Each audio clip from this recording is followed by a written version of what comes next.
Conversando aqui com o deputado federal Túlio Gadelha. Deputado, ainda hoje eu estive observando no seu Instagram e o senhor lá estava dizendo que ia estudar os candidatos e aconselhava as pessoas a fazer isso, a estudar seus candidatos, analisar bem, e o senhor dizia que iria fazer isso para dar algumas sugestões. E isso remeteu a uma pergunta que, se eu tivesse oportunidade, eu gostaria de lhe fazer. Aí só reforçou, eu disse, então eu vou fazer. Muitas pessoas no partido, o senhor teve uma reunião agora, que estão começando a galgar aí um caminho na política. Qual é o conselho que o senhor dá? O que não pode faltar num político para ele galgar uma carreira de sucesso na política? Olha, primeiro, coerência. Eu acho que a gente tem que defender o que de fato acreditamos, né? E temos que pôr isso em prática. Isso é coerência.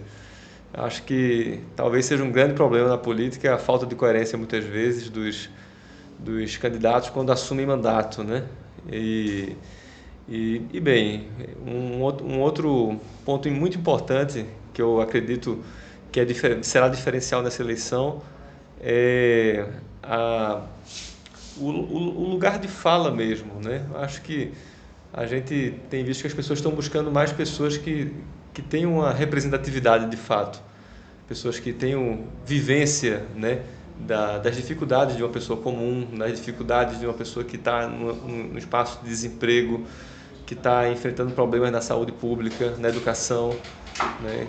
Você conhecer essa realidade de perto, né, é um diferencial para que você possa, quando possível, exercendo o mandato, representar aquelas pessoas que estão na mesma situação. Deputado, nessa reunião nós vimos também candidatos falando da mentalidade do povo do interior. Eu gostaria de saber a análise que o senhor faz da política na Zona da Mata.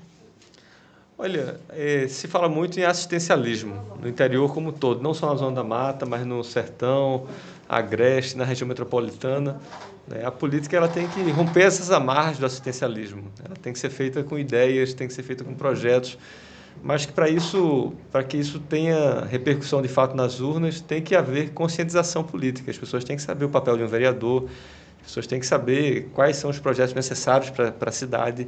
E isso requer leitura da conjuntura política, isso requer profundidade nas discussões políticas, isso requer participação na democracia, né?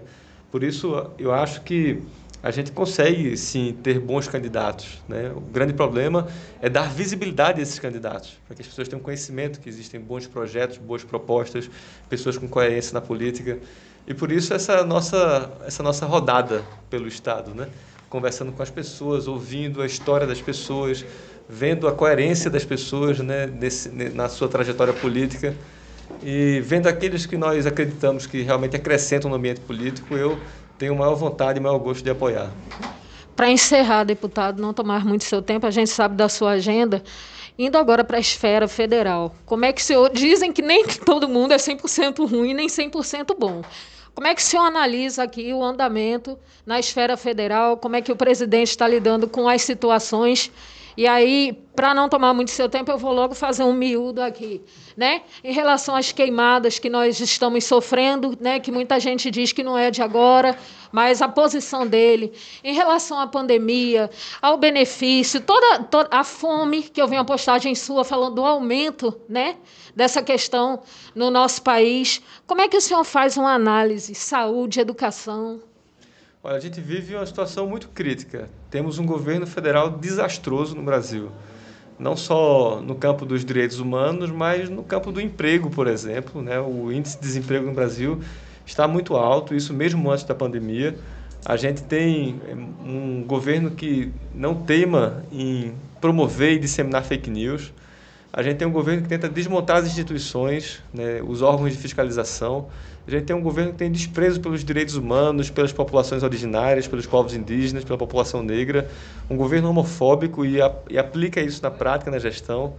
Tem tido um aumento significativo da quantidade de pessoas em situação de rua.